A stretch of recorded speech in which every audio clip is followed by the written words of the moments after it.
Alright, Veronica Mars fans, time for the final episode review of the day, which is Wichita Linebacker. Veronica watches a football practice before she expresses frustration with Logan. Later, she meets Weevil, who is working at a car wash. Veronica is called into Dean Odell's office, and he threatens her with expulsion if she does not give up some names in relation to the sorority marijuana scandal. Piss calls Veronica in to help a football player, Kurt Fenstermacher, retrieve his playbook, with Kurt's girlfriend Trish paying for the investigation. Veronica's only suggestion is that he gets a new one. Veronica convinces her father, Keith Mars, to hire Weevil as his new assistant in Mars investigations. In an attempt to print a playbook for Kurt, Veronica disguises herself as a cheerleader, but fails to print one.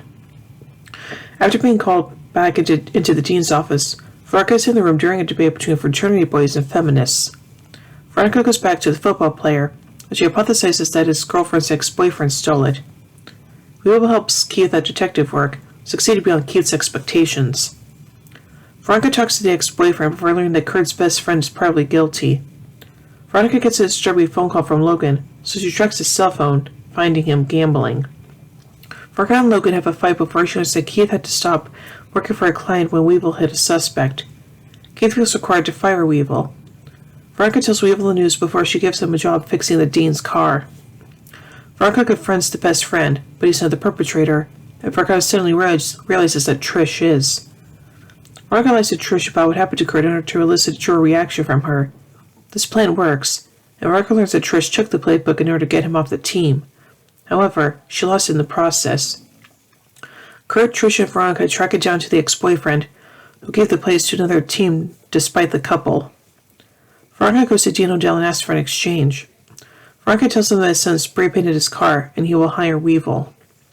Veronica talks to the gambling owner, who acts strangely. Veronica tracks his car before removing the tracker later.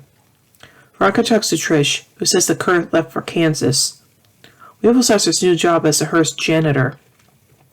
Pitts gets a job on a campus radio show where he interviews both the feminists and the fraternity boys.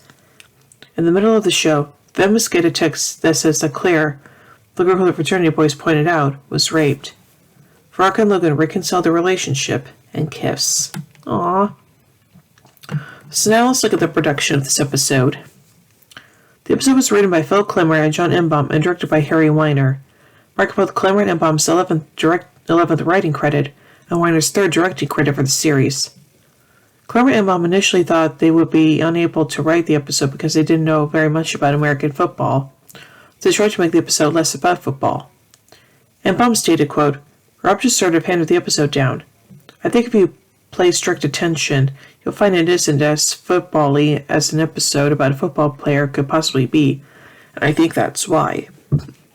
The episode did not have the budget to hire a full football team, so several scenes were devoid of extras, including when Veronica meets one of the football players and when she breaks into the locker room. The episode features the first appearance of Dean Cyrus Odell, played by Ed Begley Jr., a recurring character for the 3rd season. Initially, Michael McKean was slated to take the role, but within 12 hours of accepting the part, McKean decided to pass on Veronica Mars altogether. Thomas called this the most depressing casting news in the world. 1 week later, Begley accepted the role. Both actors have recently appeared in A Mighty Wind. Wichita Linebacker also includes a guest appearance by Armie Hammer, who plays Kurt Fenstermacher, the football player whose playbook is stolen. Ryan Devlin makes his first appearance as Mercer Hayes, a Hearst College student who will be convicted in the serial rape case in the episode Spit and Eggs. Despite having his role in Veronica Mars, Devlin will go on to play Duncan Kane, who was originally played by Teddy Dunn before he left the show Donut Run and the spin-off web series Play It Again, Dick. That's interesting.